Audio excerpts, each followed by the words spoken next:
Hello and welcome to Courts Today by Live Law. This is your host Urvashi Chauhan, here to keep you informed with the latest and most important updates from the legal world. First, we will cover the top headlines, followed by an in-depth look at each update. Supreme Court has restored criminal proceedings against Kerala MLA Antony Raju in the evidence tampering case and has directed for the trial to conclude within 1 year. The Madras High Court has ordered CBI investigation into Kallakurichi Hooch tragedy. Supreme Court has denied anticipatory bail to a doctor accused of illegal kidney transplants. After Supreme Court's nudge, the Himachal Pradesh government has notified child care leave rules. In the Aircel Maxis case, the Delhi High Court has stayed trial proceedings against P. Chidambaram in the ED case. India's first 24/7 online court opens in Kerala's Kollam. Mohammed Zubair has moved the Allahabad High Court against Uttar Pradesh police FIR over his ex-post on Yati, Narsinghanand's alleged speech. And the Himachal Pradesh High Court has ordered closure of non-profitable tourism hotels, calling properties a burden on the state exchequer. The Supreme Court has restored the criminal proceedings against Kerala MLA and former Minister Antony Raju over alleged tampering of an underwear, which was an evidence in a drugs case in 1990. In 1990, an Australian citizen was found to be in possession of a charas in the pocket of his underwear. Raju was then a junior of the lawyer who was representing the Australian accused. The underwear was seized as a material object. Subsequently, the court returned the personal belongings of the Australian accused, and the underwear, which was a material object in the case, was also returned. It was collected by Raju and was later returned back to the court. Eventually, the Sessions Court convicted the Australian accused under the Narcotic Drugs and Psychotropic Substances Act. However, in appeal, the Kerala High Court acquitted him on the ground that the underwear was not of his fitting. Even though the High Court acquitted the accused, it observed that there could have been tampering of the evidence and asked for an inquiry to be conducted. After the inquiry, a case was filed against Raju and a court staff for cheating and tampering with evidence. In 2023, the Kerala High Court quashed the criminal proceedings on technical grounds, but allowed for fresh proceedings to be initiated against Raju. Against this order of the High Court, 2 SLPs were filed before the Supreme Court. Now, a bench of Justices C.T. Ravikumar and Sanjay Karol of the Supreme Court has held that the Kerala High Court erred in holding that the criminal proceedings were barred due to Section 195, subsection 1, Clause B of the Code of Criminal Procedure, which says that courts cannot take cognizance of offences unless a formal complaint is made by a competent authority. The criminal proceedings have now been restored. As the offence relates to an incident which took place 2 decades ago, the court has ordered that the trial should be conducted within 1 year. And Raju has been asked to appear before the trial court on 20th December.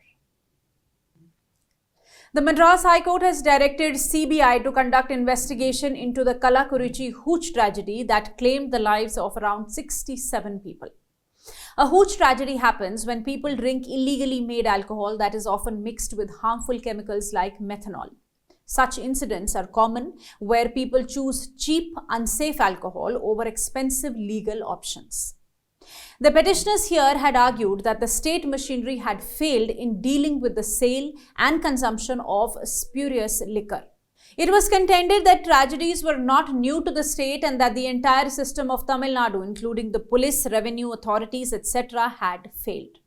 Their prayer was to transfer the case to CBI as the people had lost faith in the investigating agency, and the state itself transferring the collector and suspending the commissioner of police was an indication that something was not right. It was also argued that since methanol, which was mixed in the alcohol, had been discovered from Pondicherry, and since it brings in an interstate issue, it would be appropriate to transfer the investigation to the CBI. The Advocate General, however, objected and submitted that the state had taken all possible steps to prevent such tragedies. He submitted that the investigation had been transferred to the CBCID and one-man commission had also been appointed by the Chief Minister to look into the issue. However, the bench of Justices D. Krishna Kumar and P.B. Balaji has directed CBI to conduct the probe as expeditiously as possible and also directed the CBCID to hand over the case files and extend cooperation to the investigation.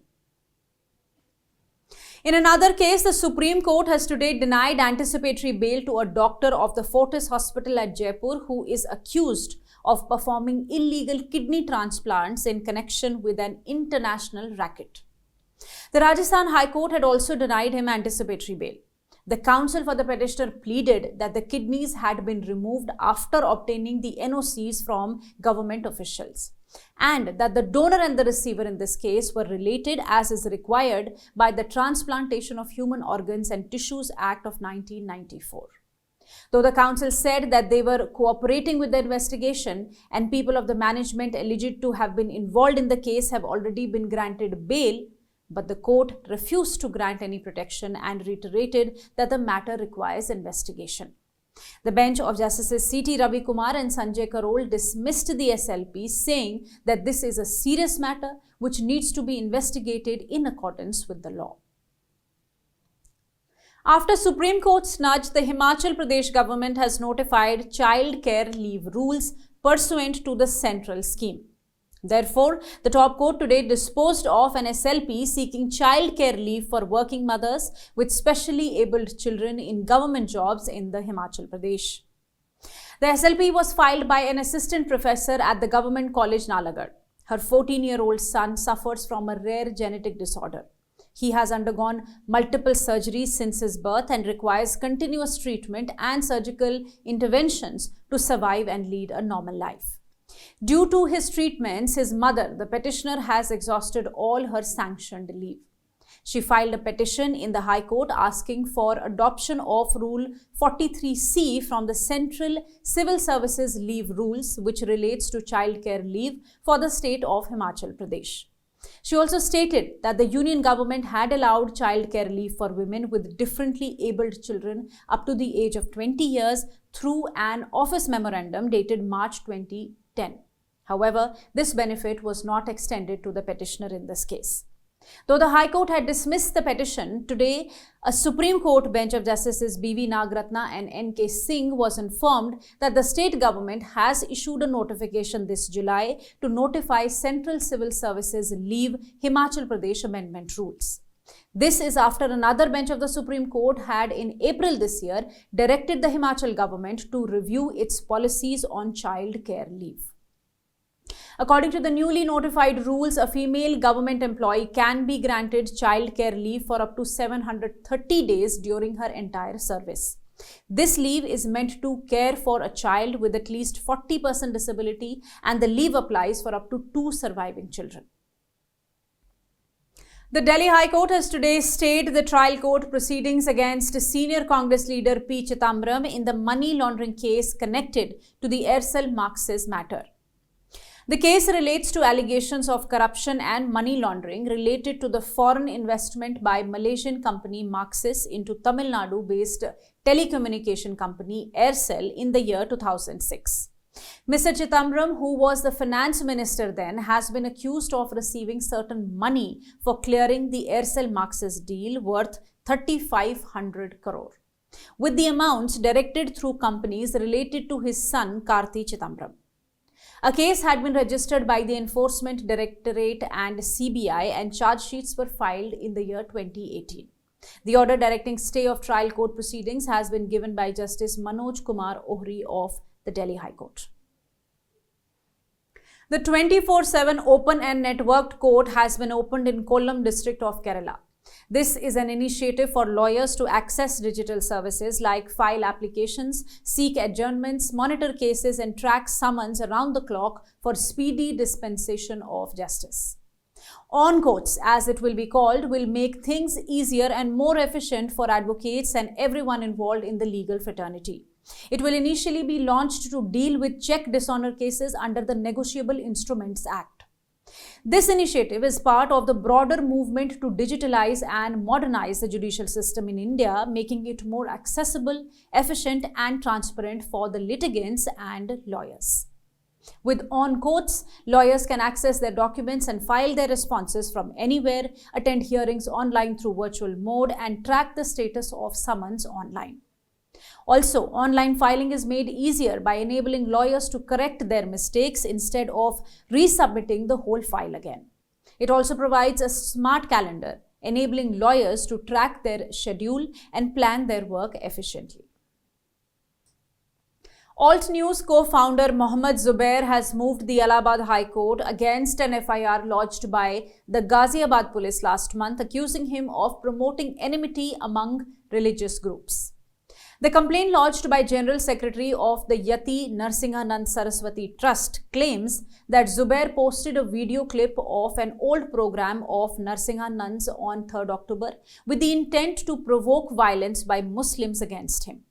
That Zubair posted edited clips of the priest on X containing alleged incendiary remarks on Prophet Mohammed to incite radical sentiments against the priest. In his X post, he called the alleged speech of the priest derogatory. Zubair was booked under BNS for promoting enmity between different groups on grounds of religion, fabricating false evidence, defamation, etc. Zubair has now moved the High Court to seek quashing of the plea and protection from coercive action. In his plea, he has stated that his post on X does not call for any violence against the priest. He had merely alerted the police authorities about his actions and sought action as per law, and this could not amount to promoting disharmony between two classes of people. He has also challenged the invocation of defamation provision under the BNS on the grounds that seeking action against Narsinghanand by sharing his own videos, which are already in the public domain, cannot amount to defamation. The plea also states that at the time of making the derogatory remarks against the Prophet, Narsinghanand was on bail in another hate speech case where his bail conditions stipulated that he would not make any statements which promote communal disharmony.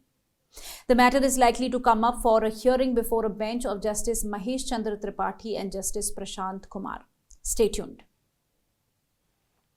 Highlighting the financial burden imposed on the state exchequer due to underperforming properties, the Himachal Pradesh High Court has ordered immediate closure of several non-profitable hotels operated by the Himachal Pradesh Tourism Development Corporation. Justice Ajay Mohan Goyal remarked that continuation of such properties is draining public resources with minimal return on investment. The case arose from a petition filed by one Jai Krishan Mehta against the Tourism Department regarding corporation's financial mismanagement. During proceedings, the court had earlier directed the Tourism Department to provide occupancy data for 56 hotels under its management. The report submitted for the years 2022 to 2024 revealed alarmingly low occupancy rates for most properties, including flagship hotels like the Palace Hotel in Chail and Hotel Gitanjali in Dalhousie. Delving deep into the report, the court was surprised to note that even high-profile properties such as Hotel Holiday Home in Shimla recorded a declining trend with mere 40% occupancy in 2024 as compared to 49% in 2022. Emphasizing the dire need for efficient resource management, Justice Goyal said that continued functioning of these properties was nothing but a burden on the exchequer of the state, and that the state had been consistently highlighting its financial difficulties in cases brought before the court. The court has listed 18 properties for immediate closure. To preserve the properties, it has directed that only essential staff be retained for upkeep, while the remaining employees should be reassigned to meet staffing requirements at other locations. For more details on the cases that I mentioned, you can visit our website at www.livelaw.in. Stay ahead with quick legal updates only on Live Law. Do not forget to like, share and subscribe to our channel. You can support us by donating through the thanks button at the bottom of our videos or by becoming a member for just 89 rupees per month.